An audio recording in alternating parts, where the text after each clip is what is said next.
Bung Raffi, ini adalah proses yang panjang, Ya. proses yang panjang dan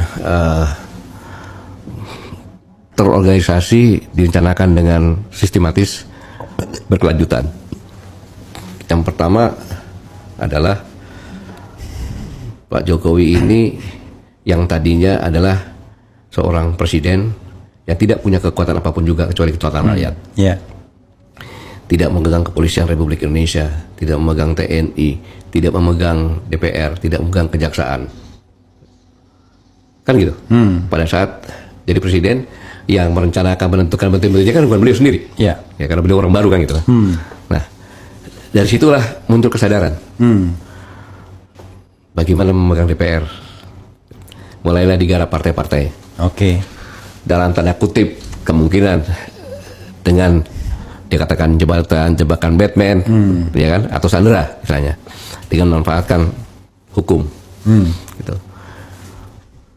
Kemudian berusaha memegang kepolisian, dan berusaha memegang TNI, gitu. Paling tidak untuk dua hal ini kelihatan betul Kapolri dan Panglima TNI harus melalui saringan ketat istana, preferensi istana yang main ya. Bukan hanya tingkat itu sekarang, ke bawah juga. Saya mendengar dengan pejabat setingkat bintang 4, ya, bahwa sampai dengan Kapolda maupun Pangdam-Pangdam pun harus restu. Artinya jenderal ke atas? Khususnya untuk Kapolda dan Pangdam. Gitu. Untuk maksudnya untuk Kapolda dan Pangdam juga? Penempatannya juga harus sepengetahuan. Kalau Kapolda dan Pangdam minimal kan 34 orang tuh. Pangdam kan nggak sebanyak itu.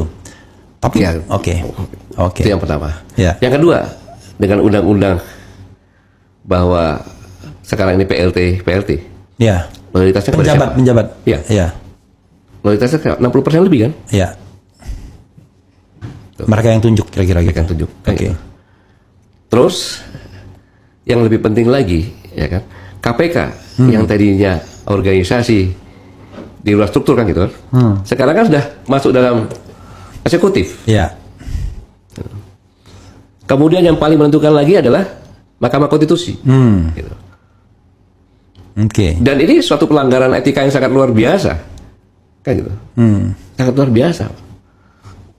Tidak boleh namanya Ketua Mahkamah Konstitusi, ya kan, menyidangkan sesuatu yang berkaitan dengan ada persaudaraan. Dalilnya apa itu, Pak? Ada kan? Ya. Nah, itu. Jadi ketua-ketua partai dipegang, ya kan? Golkar dipegang, ya, PKP dipegang, PAN dipegang, Gerindra dipegang. Ya. Ya, tapi itu kan biasanya berlaku ketika dia in power. Memang betul-betul lagi lama masa jabatannya. Tunggu dulu, ya kan? Dulu. Ya. Dalam waktu yang masih ada ini, dia tinggal buka, dia tinggal nyuruh ke orang-orangnya dia semuanya. Ya. Apa?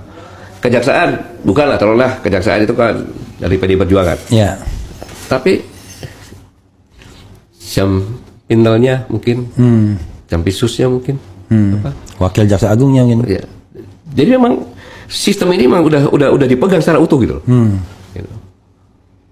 Apalagi sekarang ini, maka dengan adanya Gibran masuk, berarti kan masih di situ. Ya. Gitu. Ya. Itulah yang membuat bagaimana caranya bahwa kekuatannya tidak berubah gitu. Ini yang membuat yang tadinya tidak hanya dipegang oleh memegang rakyat, sekarang DPR dipegang, semuanya dipegang. Karena bagaimanapun juga Kapolri Panglima TNI itu masih harus ditentukan hak prerogatif istana 1000% presiden. Kapan dia ganti, silakan ganti. Gitu. Peraturan angkatan itu yang dengan cerdas, apalagi Mahkamah Konstitusi sudah dipegang. Tapi ada hal lain yang selanjutnya lagi, masih ada lagi ancaman lagi tadi. Kan gitu. Ya. Begitu tadi Pak Prabowo mau macam-macam, langsunglah Ketua Mahkamah Konstitusi bicara. Masa Ketua Mahkamah Konstitusi bicara seperti itu, masih ada lagi satu lagi yang batas umur bisa aja, kan itu sama aja. Prabowo, lu jangan macam-macam lu, kan gitu. Jadi memang trik-trik itu digunakan sehingga kalau ada demonstrasi, itu hanya bui-bui saja itu. Gitu. Tapi iya, walaupun saya juga masih merasa Heran juga. Oke, dia cengkram semua ya. Tapi maksudnya kok cengkraman itu masih efektif? Kalau masih ada efektif kan masih presiden masih beliau. Ya, Apakah bisa dirubah?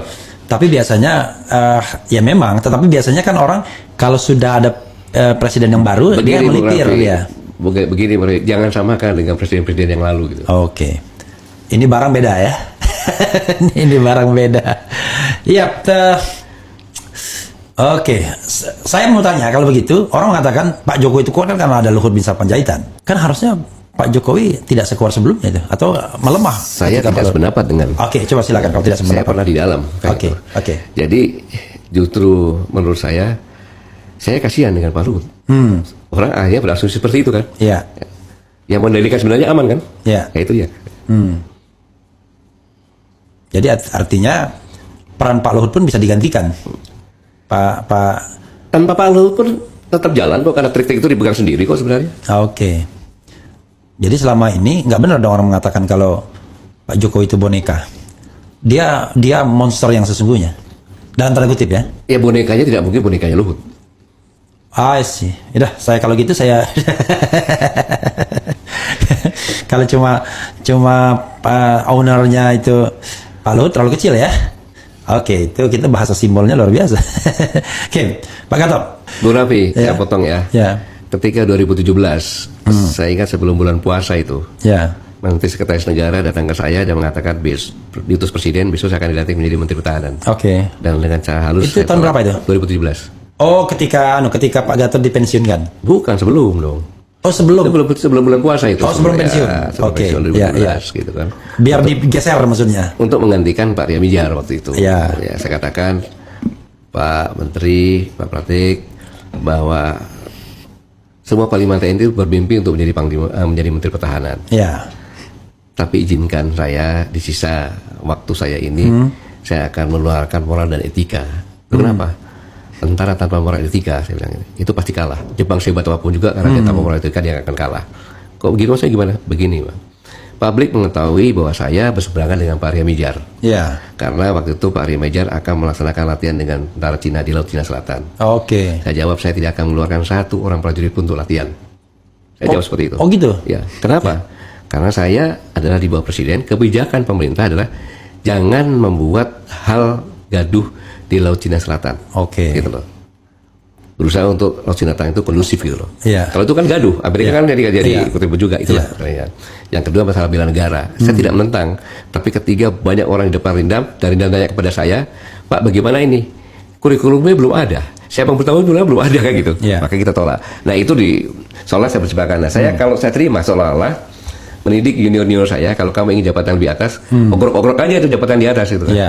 Nah itu. Jadi kalau untuk jabatan-jabatan itu bukan yang saya kejar gitu. Oke.